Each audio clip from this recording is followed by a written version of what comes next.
Hello! Marunong ka bang magbisikleta? Do you remember how you learned? Pwede kasing may nagturo sa'yo, may umalalay habang kinakabahan ka pa. Tapos, unti-unti, binitawan ka. Sinubukan mong magbike na mag-isa. Di ba? Sumemplang ka. Baka hindi lang isang beses. Pero bumalik ka pa rin sa bisikleta. Sinubukan mo ulit hanggang sa nakuha mo ang balance. Hanggang sa naging natural na sa'yo ang pagsakay sa bisikleta. Kasi kung hindi mo yan ginawa, malamang hindi ka marunong magbisikleta ngayon. Baka iniisip mo pa rin na mahirap, delikado, or it's not for me, di ba?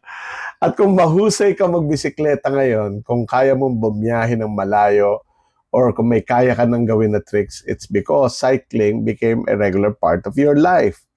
Hindi ka gumaling dahil may nag-explain lang sa'yo kung paano magbisikleta. Gumaling ka dahil sinubukan mo paulit-ulit, kahit may kaba, kahit may semplang, kahit may failure. So let me ask you this. Saang parte ng buhay mo ngayon ang may mahalaga kang kailangang matutunan pero natatakot kang sumubok? Is it leadership, public speaking, managing conflict ba, coaching people, problem solving? Is it starting a business, changing a career, or learning a new skill? Baka panahon na para gamitin mo ulit ang lessons na natutunan mo nung nag-aaral ka magbisikleta. Una, humanap ka ng mentor, coach, or teacher na pwedeng umalalay sa'yo. Pangalawa, be willing to try even when you're not yet good. Pangatlo, accept that falling or failing is part of learning. Pang-apat, build the discipline to practice consistently until the skill becomes yours. Growth does not happen because you attended one training. No. Read one book or listen to one advice. No.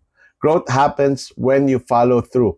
You apply, you fail, you learn, you adjust, you try again. Remember this, you own your growth, not the HR department, not your boss. Your discipline, your courage to try, and your willingness to keep improving are the real keys to your success. Sabi nga, when the student is ready, the teacher will appear. Pero kailangan, handa ka ring sumakay ulit sa bisikleta. I hope this helped.